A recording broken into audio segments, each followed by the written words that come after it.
Hello students, तो welcome to next lecture of CET series.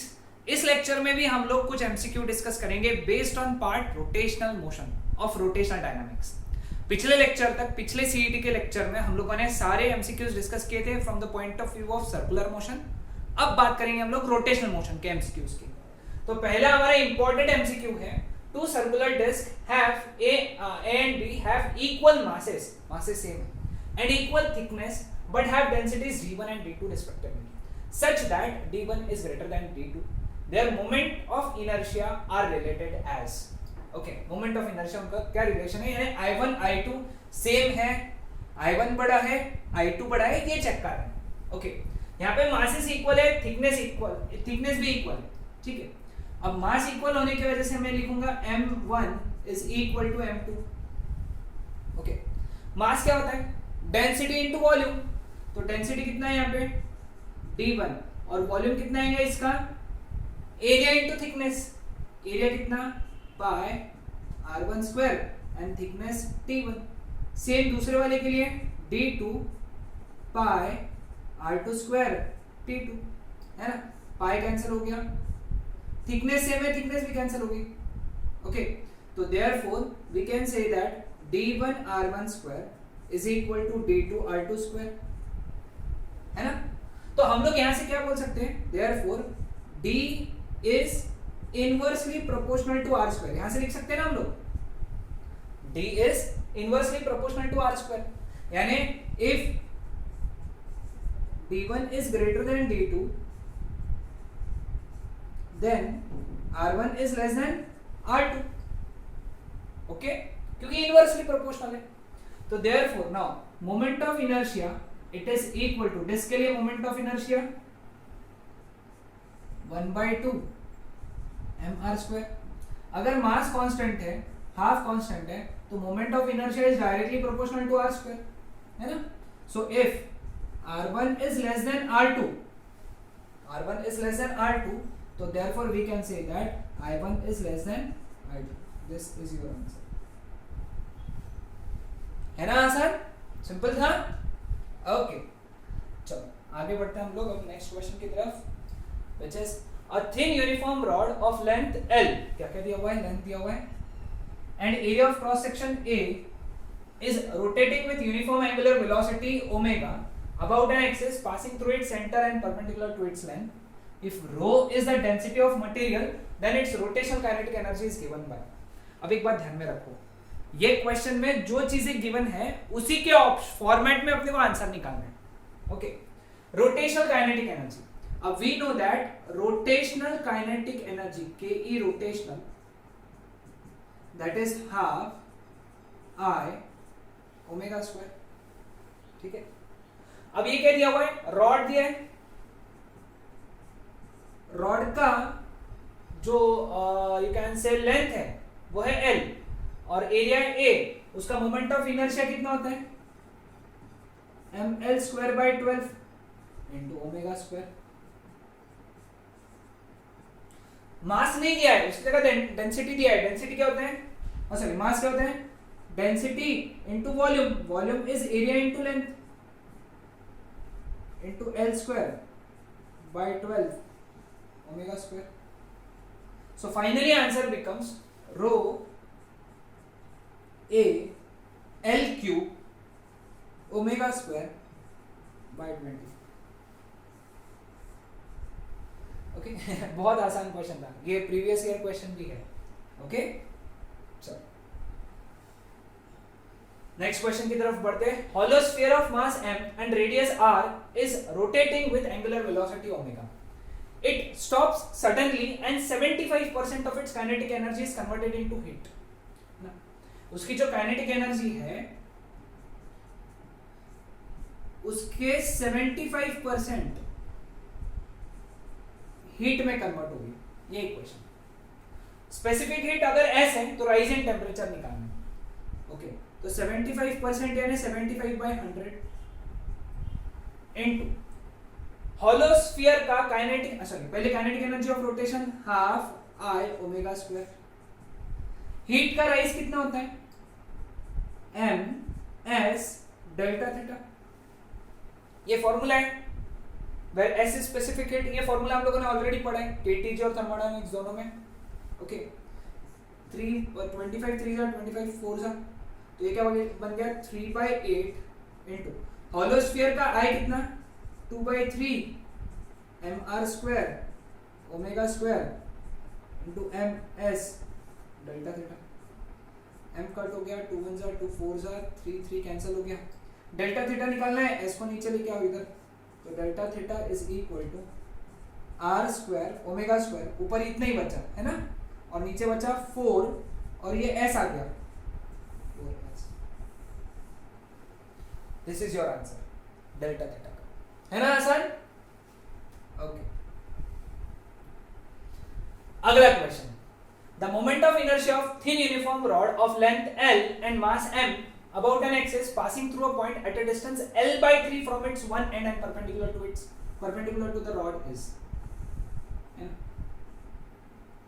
ये moment of inertia IC है. अपने को ये टोटल लेंथ पता है, दिस इज L. अपने को ये एक्सिस के अबाउट मोमेंट ऑफ इनर्शिया निकालना है ना. दोनों एक्सिस के बीच में डिस्टेंस कितना दिया है L/3.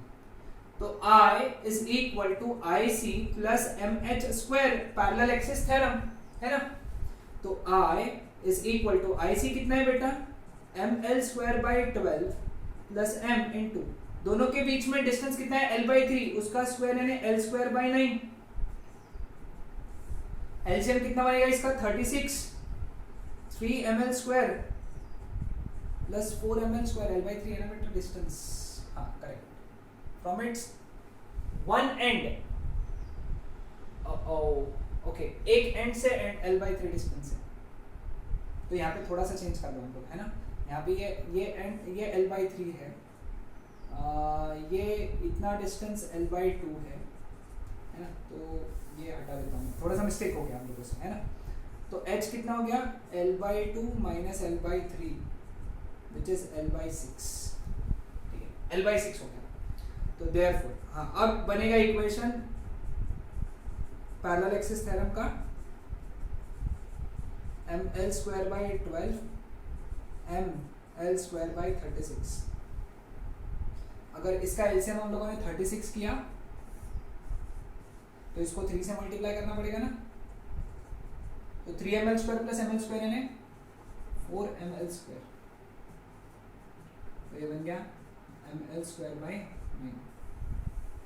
This is your answer. है ना आसान ये भी question. Okay. The moment of inertia of solid sphere about its diameter is I. Solid sphere के लिए moment of inertia कितना होता है 2/5 mr square. And ये given है I. तो बताओ फिर यहाँ से mr square का वैल्यू कितना बन गया 5/2I. ये लिख कर रखो. It is then casted into 8 identical small sphere. है ना. उसको हम लोगों ने 8 आइडेंटिकल स्मॉल स्फीयर्स में उसको कास्ट किया. कास्ट यानी पिघला के 8 छोटे छोटे स्फीयर्स बनाए. What is the moment of inertia of each small sphere about its diameter in terms of I के फॉर्मेट में निकालना है. सभी ऑप्शन I के फॉर्मेट में है. ठीक है. नाउ फॉर स्मॉल स्फीयर है ना, हर स्मॉल स्फीयर के लिए मास कितना रहेगा m/8 होगा. ठीक है. रेडियस नहीं पता, रेडियस कैसे कैलकुलेट करेंगे. डेंसिटी रिमेन्स कांस्टेंट, क्योंकि जो मटेरियल से बड़ा स्फीयर बना था वही मटेरियल से छोटे स्फीयर बने, तो डेंसिटी कांस्टेंट है. यानी बड़े वाले स्फीयर की density is equal to small वाले स्फीयर की डेंसिटी. डेंसिटी क्या होता है बड़े वाले स्फीयर का मास अपॉन बड़े वाले स्फीयर का volume, that is equal to छोटे वाले स्फीयर का मास, एक स्फीयर का मास अपॉन छोटे वाले स्फीयर का वॉल्यूम. कैंसल कैंसल, ये इधर चला गया, ये इधर चला गया. तो small r cube is equal to capital R cube by 8. तो small r is equal to r/2. Radius आ गया. ठीक है. नाउ एक छोटे स्मॉल स्फीयर का radius sorry moment of inertia that is 2/5, उसका मास स्मॉल m इंटू उसका रेडियस स्मॉल r, उसका स्क्वायर 2/5. स्मॉल m का वैल्यू कितना है बेटा, स्मॉल m का वैल्यू m/8 है ना, इनटू स्मॉल r का स्क्वायर यानी r²/4 है ना, 2 1 2 4 2 2 तो is इज इक्वल टू 5 8 40 2 80 और ऊपर बचा mr², लेकिन mr² की वैल्यू कितनी है 5/2i, 5/2i अपॉन 80 इधर आ गया तो 5i अपॉन 2 इंटू 80 1 जा 16 जा, तो छोटे वाले स्फीयर का moment of inertia is I/32। समझा यहाँ पे? हाँ, यहाँ पे ये कंसेप्ट बहुत इंपॉर्टेंट था, इसको स्टार करके रखो। Clear? Okay. What is moment of inertia of thin uniform rod of length L and mass m about an axis passing through a point midway between center and edge? Actually ये तो मैंने direct formula याद करने बोला है तुमको, लिखा के दिया है मैंने, डिराइव भी करके दिया है। ये डिस्टेंस L/4 है यानी h का वैल्यू L/4 हो गया, ठीक है। ये IC है, ये I जिसके अबाउट मोमेंट ऑफ इनर्शिया निकालना है। I is equal to IC plus mh², IC का वैल्यू mL²/12 प्लस m, इसके स्क्वायर यानी L²/16 सॉल्व किया तो 7 mL²/48। ये डायरेक्ट याद भी कर लो, मैं तो बोलता हूँ ये डिराइव करने का ये चक्कर ही मत रखो, डायरेक्ट याद कर लो इसको। चलो, the moment of inertia of uniform disc about the diameter is I। Diameter के अबाउट मोमेंट ऑफ इनर्शिया कितना होता है डिस्क का, कितना होता है डायमीटर के अबाउट mr²/4, तो बताओ फिर mr² कितना हुआ यहाँ से 4i हो गया, ठीक है। Its moment of inertia about an axis perpendicular to its plane and passing through a point on the rim, यानी इसके अबाउट मोमेंट ऑफ इनर्शिया कितना, ठीक है। अब इसके अबाउट मोमेंट ऑफ इनर्शिया होता है डिस्क के लिए, देखो ये कितना था mr²/2, तो इसके about moment of inertia tangent rim यानी बोलते हैं उसको टेंजेंट का पॉइंट बोलते हैं, है ना। तो उसके अबाउट मोमेंट ऑफ इनर्शिया हमको पता है, that is 3/2 mr², I dash that is equal to 3/2 mr² की वैल्यू कितनी है 4i, तो I डैश का वैल्यू हो गया 6i, ठीक है। ध्यान में आया सबको? हाँ, सिंपल था, ओके। चलो आज का लास्ट क्वेश्चन है, अगले लेक्चर में हम लोग इसके आगे के क्वेश्चन और डिस्कस करेंगे। लास्ट क्वेश्चन आज का, moment of inertia of cylinder of mass m and radius r and length L about an axis passing through its center and perpendicular to its length। वैसे इसका डायरेक्ट दिया हुआ है हमने, लेकिन ठीक है बता देता हूँ वापस। ये है L लेंथ, ठीक है, ये है R इसका रेडियस, ये है L इसका मास। अब इसका सेंटर पॉइंट ये है, जो एक्सिस ऑफ रोटेशन है वो ऐसी चल रही है, ठीक है। अब ये एक रॉड के जैसे बिहेव करेगा, पहले तो एक रॉड जिसका लेंथ L है, मास m है, तो इसका मोमेंट ऑफ इनर्शिया रहेगा mL²/12 प्लस ये एक्सिस ऑफ रोटेशन डायमीटर से जा रही है, डायमीटर के अबाउट डिस्क के लिए कितना होता है mr²/4, है ना, ठीक है। तो ये थे हमारे एमसीक्यूज आज के जो हमको इंपॉर्टेंट डिस्कस करना था। ओके, नेक्स्ट लेक्चर में हम लोग इसके आगे के एमसीक्यूज डिस्कस करेंगे। Okay, that's it.